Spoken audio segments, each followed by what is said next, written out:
In a world drenched by rain, our story begins with a police officer entering a bustling cafeteria as part of his regular patrol routine. Seeking solace from the downpour, he sets his sights on a comforting cup of coffee. Little does he know, the servers and customers in the diner harbor a storm of hostility towards him.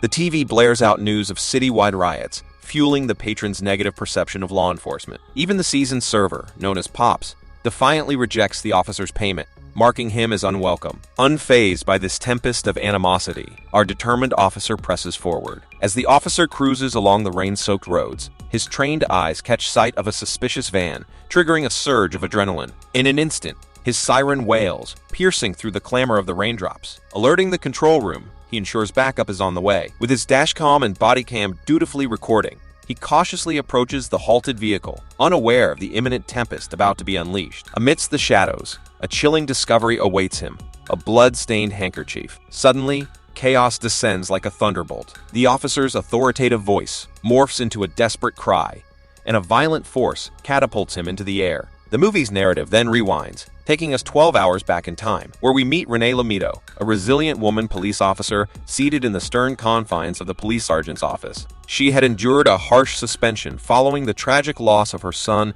and a fiery clash with a criminal who had callously provoked her with racial slurs. The sergeant poses a critical question. Has she found the strength to move beyond the painful abyss of her son's demise? Only then can she reclaim her place in the line of duty. With the sergeant's empathetic support, she's granted a second chance under the moonlit veil of the night shift. However, fate pairs her with an inexperienced rookie cop named Danny, much to Renee's chagrin. Amidst the jubilant welcoming committee, her reservations linger like a brewing storm. During their patrol through the dimly lit streets, they stumble upon a lone child, finding solace in their innocent play. Activating her body cam, Renee cautiously approaches, but an unexpected tempest of skepticism and scorn arises from the neighboring souls, their hearts clouded by the prevailing distrust of the police. Undeterred, Renee's calm demeanor becomes a beacon of understanding, assuring them that their only concern is the child's welfare in a solitary street. Returning to their vehicle, Danny admires Renee's ability to tame the tempestuous crowd, an act that opens Renee's eyes to the underlying causes of the prevailing hostility towards the badge. Pressing forward through the veil of uncertainty, they find themselves drawn into the enigmatic heart of the storm. Their gaze falls upon a forsaken police car, a spectral vessel carrying secrets in its battered frame. With determination in her eyes, Renee returns to her own vehicle. She ignites her laptop and, like a conductor orchestrating the elements, she connects the dash cam. The laptop screen comes alive, casting an eerie glow as a bone-chilling recording unfolds before Renee's eyes. The video captures the grim fate of her dear friend and fellow officer, Kevin, whom she had encountered earlier. A shiver races down her spine as she witnesses a license plate, less green van lurking in the frame. Suddenly, a woman emerges from the vehicle, and in a horrifying twist, Kevin is violently thrown into the air, crashing down onto the hood of his car. The footage abruptly vanishes, leaving Renee stunned. Lost in the weight of this haunting revelation, Renee is snapped back to reality by Danny's return. Her troubled expression doesn't escape his notice as they take in their surroundings. Their shock reaches new heights when they stumble upon Kevin's lifeless, bloodied body. Panic grips them, and more officers are called to the scene. When Sergeant Kesper arrives, Renee bravely shares her knowledge of the mysterious green van without license plates that Kevin had stopped. Intrigued, the sergeant questions her source, and she explains that she saw the damning evidence on Kevin's dashcam. But a heart-wrenching truth follows. The dashcam and bodycam had malfunctioned, erasing any recordings. Despite Renee's unwavering conviction and insistence that she witnessed the culprit, no one believes her account, not even the skeptical IT team. In the midst of this bewildering ordeal, Renee returns home. Greeted by her husband's curiosity about her early arrival, she confides in him, recounting the harrowing events involving Kevin and her burning determination to uncover the truth. Exhausted, she drifts into slumber, only to be plagued by haunting dreams of her son's drowning. Amidst fragmented images, the dashcam footage flickers through her subconscious, revealing a crucial detail, an emblem of a cross adorning the woman's scrubs. Startled awake, Renee realizes that the same symbol adorned the hospital where her son was born. It's a connection she can't ignore. Consumed by an unquenchable thirst for answers, Renee embarks on a relentless quest for the truth, with Danny by her side. Their investigation leads them to the woman's dwelling, where unsettling and otherworldly events unravel before their very eyes. Swarms of flying cockroaches launch an eerie assault, and a mysterious figure materializes, a powerful and imposing presence. directly confronting Renee. Their hearts race with fear, compelling them to flee from the terrifying scene. Later, their eyes fixate on the familiar green van parked outside a grocery store. Peculiar woman entering the store, her behavior shrouded in mystery. The cashier senses something amiss, but allows her to proceed with her shopping. To their surprise, two bystanders join the scene, capturing the unfolding events on video while playfully engaging with the woman and the cashier. Meanwhile, alert police officers notice the van and swiftly encircle it, urgently calling for backup through the control room. They enter the store, encountering the woman clad in a distinctive green hooded parka inside the van. Guns drawn, they demand to see what she possesses. Chaos erupts when one of the officers opens fire. Suddenly, a mysterious shadow materializes, unleashing ruthless violence upon everyone in its path, including the unsuspecting officers. In the aftermath of this horrifying incident, Renee receives an urgent message, urging her to hasten to the store. Determined to uncover the truth,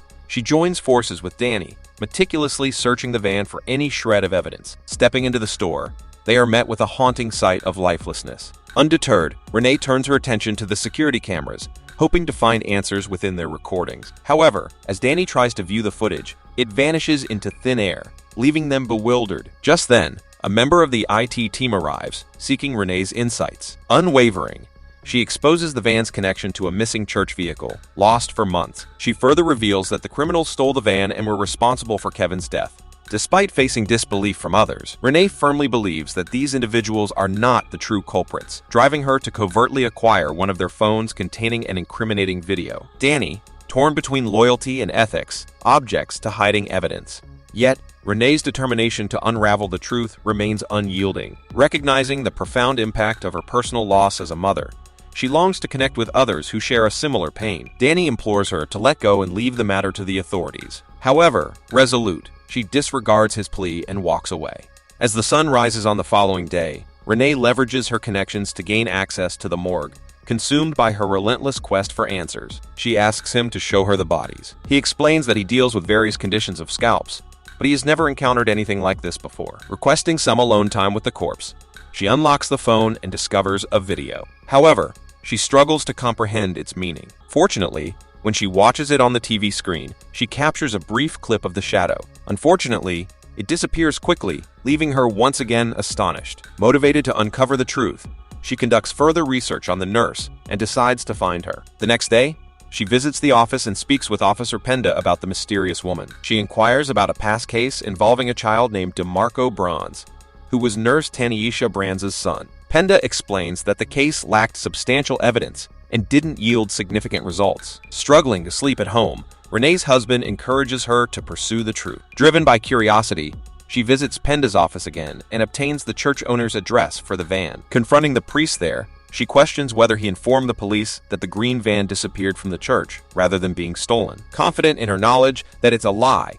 and that he lent it to Tanisha, she warns him about obstructing justice and insists on further discussion. He takes her to Marco's room and reveals that he was killed senselessly while engaged in community service and unable to hear. Jotting down the address, she leaves. Arriving at Tanisha's dilapidated house, Renee discovers pictures of herself with the police and comes across a photo of the deceased boy with black lines resembling flames drawn over him. Just as a shadowy figure threatens her, she narrowly escapes. Renee contacts Danny for assistance in locating the nurse and discussing the new clues. He assures her that he will join her within an hour to provide support. Concerned by Danny's absence, Renee decides to visit his house. To her disbelief, she discovers his lifeless body in the shower. Danny has tragically taken his own life, leaving behind a USB for Renee. It becomes evident that Danny was frightened by the truth, as he was implicated in the events that unfolded. Curious and filled with anticipation, Renee watches the contents of the USB, finally unraveling the unsettling truth. Each of the police officers who lost their lives were involved in the fatal shooting of Nurse Tanisha's son. The heartbreaking reality is that the officers mistook the deaf boy's lack of response as non-compliance and callously ended his life. Shockingly,